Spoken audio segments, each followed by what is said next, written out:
അപ്പം മച്ചന്മാരെ നമ്മളിപ്പോൾ എത്തിയിരിക്കുന്നത് ടൈറ്റാനിക്കിൻ്റെ കാണാൻ വേണ്ടിയിട്ടാണ്. ടൈറ്റാനിക്കിൻ്റെ ചരിത്രവും കാര്യങ്ങളും എല്ലാം പറയുന്ന ഒരു സ്ഥലത്താണ് നമ്മൾ എത്തിയിരിക്കുന്നത്. അതെ, ഇത് നമ്മുടെ UK ഭാഗമാണ്. മുമ്പ് നമ്മുടെ അയർലാൻഡിൻ്റെ ഭാഗമായിരുന്നു. ഈ സ്ഥലത്തിൻ്റെ പേരാണ് നോർത്തേൺ അയർലാൻഡ് എന്നാണ് ഈ അറിയപ്പെടുന്നത്. ഏകദേശം നമ്മുടെ അയർലൻഡ് ഡബ്ലിനിൽ നിന്നും ഏകദേശം 2 മണിക്കൂർ യാത്ര ചെയ്താണ് നമ്മളിവിടെ എത്തുന്നത്. കയറി വന്നപ്പോൾ നല്ലൊരു വൈബുള്ള സംഭവമുണ്ട്, നിങ്ങളത് കേട്ടു നോക്കുക.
നമ്മൾ ടൈറ്റാനിക്കിൻ്റെ സെൻറ്ററിൽ കയറി കഴിയുമ്പോൾ നമുക്ക് ആദ്യം കാണാൻ പറ്റുന്ന ഒരു ഏരിയ ആയിട്ട് ഇത്. ശരിക്കും ഇവിടെയാണ് നമുക്ക് എൻട്രിയും കാര്യങ്ങളും എല്ലാം നമുക്ക് കാണാൻ പറ്റും. നമുക്ക് ടൈറ്റാനിക്കിൻ്റെ പല സ്റ്റോറുകൾ കാണാം, പല എക്യുപ്മെൻറ്റ്സ് കാണാം, പല ടൈപ്പ് എന്ന് പറഞ്ഞാൽ അന്നത്തെ കാലത്ത് ടൈറ്റാനിക്കിലുണ്ടായിരുന്ന പല സംഭവങ്ങളും നമുക്കിവിടെ കാണാൻ പറ്റും.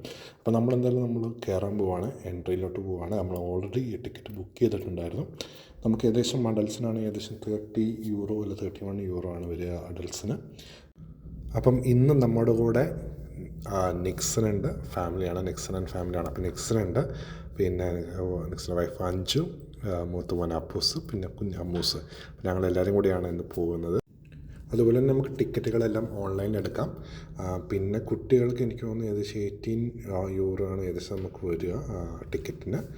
ഇതിൻ്റെ അകത്ത് പല ക്രൈറ്റീരിയ ആയിട്ടാണ് നമുക്ക് ഈ ടിക്കറ്റ് പോകുന്നത്. അപ്പം നമുക്ക് ആദ്യം പോയി തുടങ്ങേണ്ടത് ഏറ്റവും മുകളിൽ നിന്നാണ്, 6th ഫ്ലോറിൽ പോകണം എന്നാണ് നമ്മളോടൊക്കെയുള്ള പറഞ്ഞിട്ടുണ്ട്, അഡ്വൈസ് ചെയ്തിട്ടുള്ളത്. അവിടെയാണ് നമ്മൾ പ്രിക്കേറ്റുന്നത്. ടൈറ്റാനിക് സ്യൂട്ട്സിൻ്റെ പല ടൈറ്റാനിക് സ്യൂട്ട്, ഒളിമ്പിക് സ്യൂട്ട്, അങ്ങനെ പല ഓരോ ഫ്ലോറിൽ അവർ പല രീതിയിലാണ് സെറ്റ് ചെയ്തിരിക്കുന്നത്. ഞങ്ങളൊരു വീക്കെൻഡിലാണ് വന്നത്. ഇനി വീക്കെൻഡ് ആയതുകൊണ്ടെന്നാണതല്ല, പക്ഷെ ഭയങ്കര തിരക്കായിരുന്നു. പക്ഷേ എല്ലാവരും നല്ലൊരു ഡീലായിട്ടാണ് പോയിരിക്കുന്നത്. എല്ലാവരും ഭയങ്കര ഹാപ്പി ആയിട്ടാണ് കണ്ടത്. ടൈറ്റാനിക് എക്സ്പീരിയൻസ് എന്ന് പറയുന്ന ഒരു സംഭവത്തിലോട്ടാണ് നമ്മൾ കയറുന്നത്. അപ്പം ഇതിൽ കയറി നമ്മൾ കറങ്ങി വരികയാണെന്നാണ് എൻ്റെ വിശ്വാസം. എന്തായാലും welcome to the Titanic experience. ടൈറ്റാനിക്കിൻ്റെ ചരിത്രം വരെ അറിയാത്തവരായിട്ട് തന്നെ ആരും തന്നെ ഉണ്ടാവില്ല, അത് ഉറപ്പാണ്. കാരണം ഏത് പിള്ളേരോട് ചോദിച്ചു പോലും, എത്ര വലിയവരോട് ചോദിച്ചാലും അവർക്ക് എല്ലാവർക്കും ടൈറ്റാനിക്കിൻ്റെ ഒരു ചരിത്രം അറിയാം. അപ്പം ടൈറ്റാനിക് എങ്ങനെ ഉണ്ടായി, എവിടെ നിന്നുണ്ടായി എന്നത് മുതൽ ടൈറ്റാനിക് മുങ്ങിയത് വരെ അതിൻ്റെ കാരണങ്ങളും എല്ലാമാണ് ശരിക്കും ഈ ഒരു ടൈറ്റാനിക് സെൻറ്റർ വരുന്നത്. അപ്പോൾ നമുക്കൊരു ടൈറ്റാനിക്കിൻ്റെ എക്സ്പീരിയൻസ് ചെയ്യാൻ, ഒരു റിയൽ ടൈം എക്സ്പീരിയൻസ് ചെയ്യാൻ പറ്റുന്ന ഒരു സംഭവമാണ്. പക്ഷേ അവിടെ ടൈറ്റാനിക് ഉണ്ട്, ഒരു കപ്പലുണ്ട് എന്നൊന്നും പ്രതീക്ഷിച്ച് നിങ്ങൾ ഇവിടെ വരരുത്, അങ്ങനത്തെ ഇല്ല. പക്ഷേ ടൈറ്റാനിക് സ്റ്റാർട്ട് ചെയ്ത് ടൈറ്റാനിക്കിൻ്റെ പ്ലാൻ ചിന്തിച്ച് തുടങ്ങുന്നത് മുതൽ ടൈറ്റാനിക്കും മുങ്ങി അതിൻ്റെ റീസൺ വരെ ഉള്ള കാര്യങ്ങൾ വരെയുള്ള എല്ലാ കാര്യങ്ങളും ഇവിടെ റെക്കോർഡ് ചെയ്തിട്ടാണ്. അതെല്ലാം നമുക്ക് കാണാം. ഈ ബിൽഡിങ്ങിലെല്ലാം പലതും നമുക്ക് ടൈറ്റാനിക് ഉണ്ടാക്കാൻ പോയ സ്ഥലംഭവങ്ങളുടെ കാര്യങ്ങളാണ് ശരിക്കും പറയുന്നത്. ഇവിടെ പിന്നെ ഞങ്ങൾക്ക് കാണാൻ പറ്റിയൊരു ബോർഡാണ്, exported to the UK, Europe and the north America എന്ന് പറഞ്ഞിട്ട്. അതായത് അന്നത്തെ കാലത്തുള്ളൊരു ഫാക്ടറിയാണിത്. അപ്പോൾ ഈ ഫാക്ടറിയിൽ നിന്ന് പല സാധനങ്ങളും പല ഭാഗത്തോട്ടും പോകുന്നുണ്ടായിരുന്നു, പല രാജ്യങ്ങളിലേക്ക് പോകുന്നുണ്ടായിരുന്നു. അതിൻ്റെ ഒരു ചരിത്രമാണ് ഇവിടെ കാണിക്കുന്നത്. ഇതിൻ്റെ അകത്ത് ടൈറ്റാനിക്കിൻ്റെ ഐതിഹ്യം എന്ന് പറഞ്ഞു വരുമ്പോൾ കുറേ ബാക്ക്ഗ്രൗണ്ടിൽ ഇത് വരുന്നുണ്ടായിരുന്നു. എന്ന് പറഞ്ഞാൽ ടൈറ്റാനിക്കിൻ്റെ ചിന്തിച്ച് തുടങ്ങുന്ന, ഞാൻ പറഞ്ഞതുപോലെ ചിന്തിച്ച് തുടങ്ങുന്ന കാര്യങ്ങൾ മുതൽ അതിൻ്റെ അകത്തുള്ള കപ്പലിലേക്ക് വേണ്ട സാധനങ്ങളുടെ കോസ്റ്റിങ്ങും, അതുപോലെ തന്നെ ഇവിടെ കണ്ടോ, ഇംഗ്ലണ്ട് ഈസ് അയർലാൻഡ്സ് എനിമി എന്ന് പറയുന്നൊരു ബോർഡ് ഉണ്ട്. എനിക്കറിയില്ല എന്തുകൊണ്ടാണ് ഇങ്ങനെ ഒരു ബോർഡ് വെച്ചിരിക്കുന്നത്. ഇതെല്ലാം അന്നത്തെ കാലത്ത് ഉപയോഗിച്ചിരുന്ന ഗ്ലാസ്സുകളും കപ്പുകളും എല്ലാം ആണ് കേട്ടോ. പിന്നെ ഇത് നമ്മുടെ കപ്പൽ പോകാൻ പ്ലാനിട്ട വഴികൾ, അതൊരു ബിൽഡിങ്ങിൻ്റെ ഏരിയാസ്, അങ്ങനെ എല്ലാം പറഞ്ഞ് ഒരു വലിയ വാസ്റ്റാണ്. നമ്മൾ ഒട്ടും പ്രതീക്ഷിക്കാത്ത രീതിയിലാണ് ശരിക്കും അവർ എക്സ്പ്ലെയിൻ ചെയ്യുന്ന കാര്യങ്ങൾ. നമുക്കൊരു പേഴ്സണൽ ഗൈഡ് വേണമെങ്കിൽ നമുക്കതിനൊരു പേയ്മെൻറ്റ് ചെയ്ത് നമുക്കൊരു പേഴ്സണൽ ഗൈഡ് എടുക്കാം കേട്ടോ. അത് ഞാൻ പറയാൻ മറന്നുപോയതാണ് നിങ്ങളോട്. പക്ഷേ ഞങ്ങൾ എടുത്തിട്ടില്ല. നമുക്ക് പിന്നെ ഇത് കണ്ടോ, ഇതാണ് ശരിക്കും കപ്പലുണ്ടാക്കുന്നതിൻ്റെ ആ ഒരു ഏരിയ. ഇത് അതിൻ്റെ ഒരു 3D ഫോം പോലെയാണ് അവർ ചെയ്തിരിക്കുന്നത്. ഇത് ക്രിയേറ്റ് ചെയ്തിരിക്കുന്ന ഒരു മിനി ക്രിയേച്ചർ ചെയ്തിരിക്കുന്നുണ്ട്. ഇത് അവർ പോകാൻ പ്ലാനിട്ട യാത്രകളുടെ വഴികളുടെ എല്ലാം ഡീറ്റെയിൽസും കാര്യങ്ങളും എല്ലാമാണ് കൊടുത്തിരിക്കുന്നത്. നമുക്ക് ഇവിടെ പല ചരിത്രവും കാണാനുണ്ട്. അതുകൊണ്ട് ഇവിടെ എല്ലാം ഇതെന്നെല്ലാം പറയാം, അവർ പോകാനുള്ള റൂട്ടും കാര്യങ്ങളും, അതുപോലെ അന്ന് ഉപയോഗിച്ച മെഷീൻസും കാര്യങ്ങളും, പിന്നെ ഒരു ടൈറ്റാനിക്കിൻ്റെ ഒരു ഫോട്ടോ, യൂറോട്ടോ അമേരിക്ക എന്നുള്ളതൊരു സംഭവം, ഒരു ഫോട്ടോയും കണ്ടു. ഇതുണ്ടോ അന്നത്തെ ഒരു ക്ലോക്കും കാര്യങ്ങളെല്ലാം കേട്ടോ. എന്ത് രസം നോക്കുക, നല്ലൊരു ആൻറ്റിക് പീസ്, ഒരു രക്ഷയില്ല. ഇത് ശരിക്കും റിയലൊരു എക്സ്പീരിയൻസ് ആണ്. ഇത് അവരുടെ ഫാക്ടറിയും കാര്യങ്ങളെല്ലാം ആട്ടോ ഈ വരുന്നത്.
ഇനി നമ്മൾ എന്തൊരു കാഴ്ചയാണ്, ഇതിൻ്റെ പല സൗണ്ടുകൾ കപ്പലുണ്ടാക്കിയപ്പോൾ ഉണ്ടായിരുന്ന സൗണ്ടുകളും കാര്യങ്ങളാണ് ഇനി നമ്മൾ കേൾക്കാൻ പോകുന്നത്.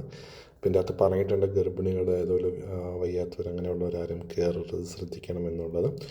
ബഗ്ഗി പാർക്ക് ആണെന്ന് നമ്മൾ ബഗ്ഗിയായിട്ട് വന്നിട്ടുണ്ടെങ്കിൽ നമുക്ക് പാർക്ക് ചെയ്യാനുള്ള സ്ഥലങ്ങളും കാര്യങ്ങളെല്ലാം ഉണ്ട്. അപ്പം നമ്മളിനി അതിൻ്റെ ഒരു എൻട്രിയിലായിട്ടാണ് പോകുന്നത്.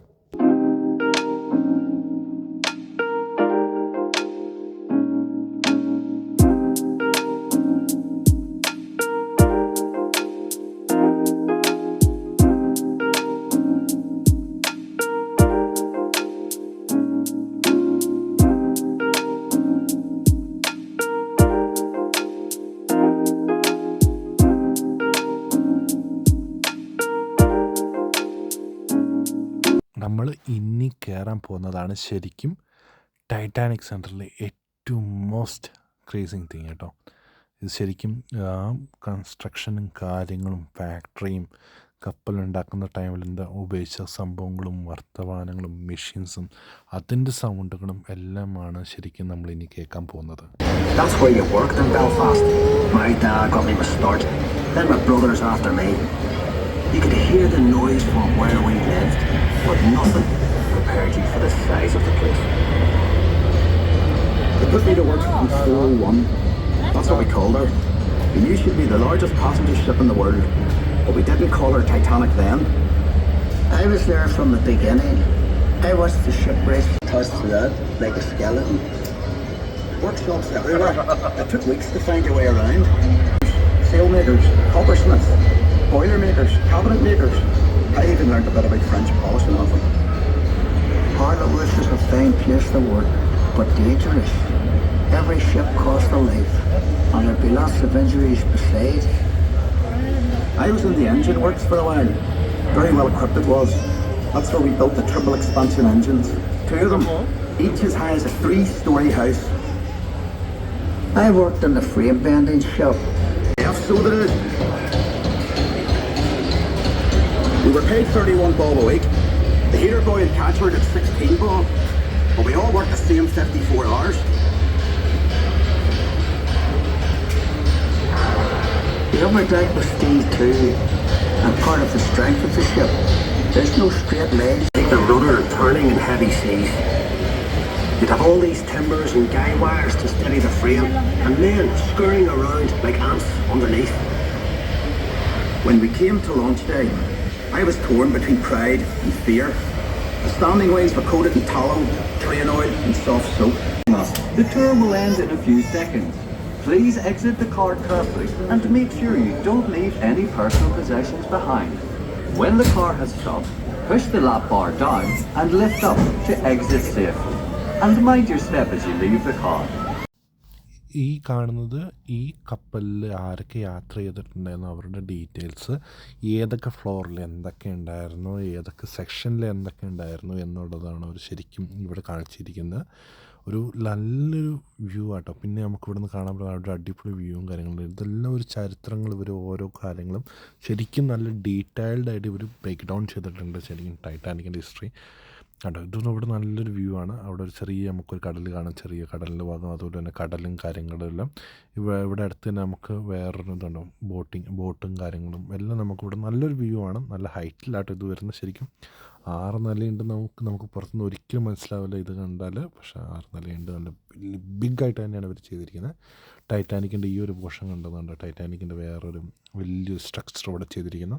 നേരത്തെ നമ്മൾ കണ്ട ടൈറ്റാനിക്കിൻ്റെ ഡീറ്റെയിലിംഗ് എന്തൊക്കെയാണ്, ഏതൊക്കെ ഫ്ലോറിലാണോ ഉള്ളത്.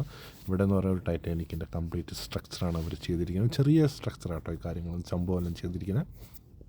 ഇനി ടൈറ്റാനിക്കിനെ പറ്റി പറഞ്ഞാൽ ഏകദേശം 1912, അതായത് 1912 ഏപ്രിൽ 10 നമ്മുടെ UK നിന്നും സൗത്താംപ്ടൺ എന്ന് പറയുന്ന സ്ഥലത്ത് നിന്നും നമ്മുടെ ഈ ടൈറ്റാനിക് പുറപ്പെടുകയും ഏകദേശം 2240 ആൾക്കാരോളം ആ ടൈറ്റാനിക്കിലുണ്ടായിരുന്നു. ആ ടൈറ്റാനിക്ക് കൃത്യം 5 ദിവസം കഴിഞ്ഞപ്പോൾ, അതായത് ഏപ്രിൽ 15 1912 പോയി ഒരു ഐസ് ബർഗിൽ ഇടിക്കുകയും കപ്പൽ താഴുകയും മീൻസ് മുങ്ങുകയാണ് ചെയ്തിരുന്നത്. അന്നത്തെ ആ ഒരു ഇടിയിൽ മരിച്ചത് ഏകദേശം 1510ഓളം പാസഞ്ചേഴ്സും ക്രൂ ഇൻക്ലൂഡ് ചെയ്യുന്ന ആൾക്കാർ മരിക്കുകയും ചെയ്തിട്ടുണ്ട്. The weather's fresh, but pleasant enough for April. Lane, make sure Boston has enough deck blankets for the port cyclone, huh? Proceeds. Ship's progress is good. ഇവിടെ ഇനി പറയുന്നത് ശരിക്കും ടൈറ്റാനിക് മുങ്ങിയതിൻ്റെ ഒരു ചരിത്രമാണ് ഇവിടെ പറഞ്ഞുകൊണ്ടിരിക്കുന്നത്. നമ്മുടെ ബാക്ക്ഗ്രൗണ്ട് ശരിക്കും ചരിത്രം പറയുന്നുണ്ട്.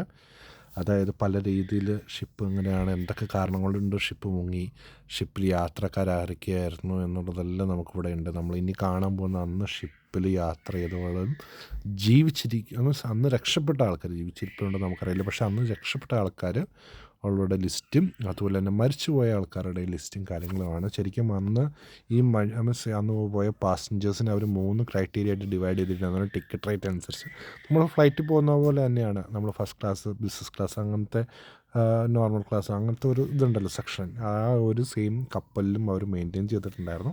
അപ്പോൾ ഏറ്റവും കൂടുതൽ പൈസക്കാരും അല്ലെങ്കിൽ ഏറ്റവും വെൽത്തിയസ്റ്റ് ആയിട്ടുള്ള ആൾക്കാരും എല്ലാം ആണ് അന്ന് ഫസ്റ്റ് ക്ലാസ്സിൽ യാത്ര ചെയ്തിരുന്നത്. സെക്കൻഡ് ക്ലാസ്സിൽ ശരിക്കും ഒരു മിഡിൽ ക്ലാസ് ട്രാവലേഴ്സും അതുപോലെ പ്രൊഫഷണൽസും ആയിരുന്നു ശരിക്കും ഒരു സെക്കൻഡ് ക്ലാസ് ട്രാവലിൽ യാത്ര ചെയ്തത്. പിന്നെ തേർഡ് ക്ലാസ് എന്ന് പറയാൻ നമ്മൾ ഇതുപോലെ തന്നെ നോർമൽ പാസഞ്ചേഴ്സ്, എക്സ്പെഷ്യലി അവരും മൈഗ്രേറ്റ് ചെയ്യുന്നവരായിരുന്നു. യുണൈറ്റഡ് സ്റ്റേറ്റ്സിലേക്ക് അല്ലെങ്കിൽ കാനഡയിലേക്ക് കൂടുതൽ മൈഗ്രേറ്റ് ചെയ്യുന്ന ആൾക്കാരായിരുന്നു തേർഡ് ക്ലാസ്സിലുണ്ടായിരുന്നത്. ഇവിടെ നമുക്ക് നെവർ അഗെയിൻ എന്ന് പറഞ്ഞ ഒരു വലിയൊരു ബോർഡ് ഉണ്ടായിരുന്നു, കാണിച്ചിട്ടുണ്ട്. എന്ന് പറയുക ഇനിയൊരു കപ്പൽ മരണം അല്ലെങ്കിൽ ഇതുപോലത്തെ ഒരു ഫോൾട്ട് കൊണ്ട് മരണം ഉണ്ടാകാൻ പാടില്ല എന്നുള്ളത്. അപ്പോൾ ഇവിടെ എന്താണെന്ന് വെച്ചാൽ ഈ സ്ക്രീനുകളിലെല്ലാം കാണിക്കുന്നത് അന്നത്തെ കപ്പലിലെ യാത്രാ ഡീറ്റെയിൽസ് കാര്യങ്ങളാണ്. അന്നത്തെ ക്യാപ്റ്റൻ്റെ തീരുമാനങ്ങളും കാര്യങ്ങളും, എന്തുകൊണ്ട് ഇങ്ങനെയാണ് അവർ പോയി കപ്പൽ പോയി ഐസിലോട്ട് ഇടിക്കാൻ കാരണം, എന്ത് ചിന്തിച്ചാണ് അവരങ്ങനെ പോയി ഒരു തീരുമാനം എടുക്കുകയും ഐസ്ബർഗിനെ പോയി ഇടിക്കുകയും ചെയ്തത് എന്നെല്ലാമാണ് ഈ ഒരു കംപ്ലീറ്റ് നമുക്ക് TV സ്ക്രീനിലൂടെ നമുക്ക് കാണാൻ പറ്റുന്ന ഒരു റിയൽ എക്സ്പീരിയൻസ് ആണ്. ശരിക്കും നമുക്കൊരു വൺ ടൈം വിസിറ്റിന് പറ്റിയ നല്ലൊരു പ്ലേസാണ് ടൈറ്റാനിക്. എസ്പെഷ്യലി അയർലാൻഡിലുള്ളവർക്കായാലും UK നോർത്തേൺ അയർലൻഡിൽ വന്നിത് കാണേണ്ട ഒരു എക്സ്പീരിയൻസ് ആണ്. നിങ്ങൾക്ക് ശരിക്കും ഹിസ്റ്ററി ഇഷ്ടപ്പെടുന്നവർ, എസ്പെഷ്യലി നിങ്ങൾ ഹിസ്റ്ററി ഇഷ്ടപ്പെടുന്നവരും ഈ ടൈറ്റാനിക്കിനെ ഇഷ്ടപ്പെടുന്നവരുമാണ് നിങ്ങൾ നിർബന്ധമായിട്ടും വന്ന് കാണേണ്ട ഒരു എക്സ്പീരിയൻസ് ആണ് ഇവിടെ ഉള്ളത്. ഇവിടെ ഇതുപോലെ തന്നെ കണ്ടത് കപ്പലിൻ്റെ ഒരു ക്രിയേച്ചർ അവർ ക്രിയേറ്റ് ചെയ്തിരിക്കുന്നതാണ്. ശരിക്കും നല്ല കപ്പലിൻ്റെ ചരിത്രവും കാര്യങ്ങളും എല്ലാം പറഞ്ഞ് ഉള്ള ഒരു ക്രിയേഷനാണ് ഇവർ ചെയ്തത്. ഫുൾ ലൈറ്റിങ് കാര്യങ്ങളെല്ലാം. അതുപോലെ തന്നെ ഇത് നല്ലൊരു റൊട്ടേറ്റിംഗ് ആട്ടോ, നല്ല രസമാണ്. ശരിക്കും നല്ല ഭയങ്കര സംഭവം ആംബിയൻസ് ആണ്.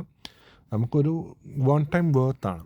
പക്ഷെ ഞാൻ ആദ്യം പറഞ്ഞതുപോലെ ഈ വീഡിയോയുടെ ആദ്യം ഞാൻ പറഞ്ഞിട്ടുണ്ടായിരുന്നു, നിങ്ങളിവിടെ ഒരു കപ്പലിൻ്റെ ഉള്ളിലുള്ള എക്സ്പീരിയൻസ് ആണ് നിങ്ങൾ ഫീൽ ചെയ്യാൻ പറ്റുന്നതല്ല, നിങ്ങൾ കപ്പലിൻ്റെ അകത്ത് കയറാൻ പറ്റില്ല.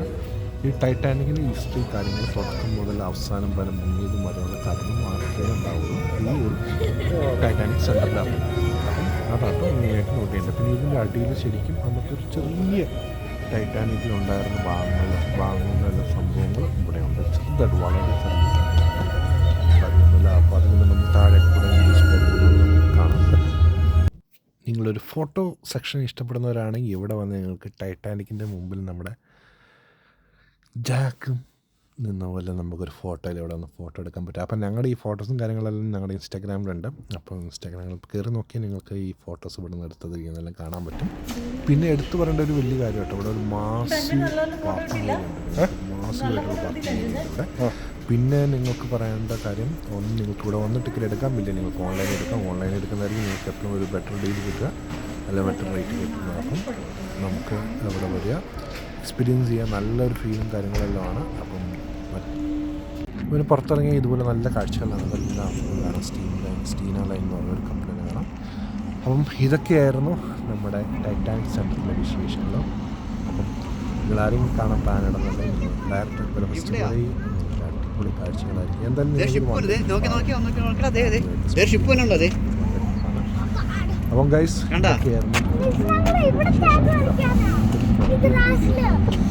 ഇവിടെ എനിക്ക് വിശക്കണ്ട. Jimmy Jai signing off.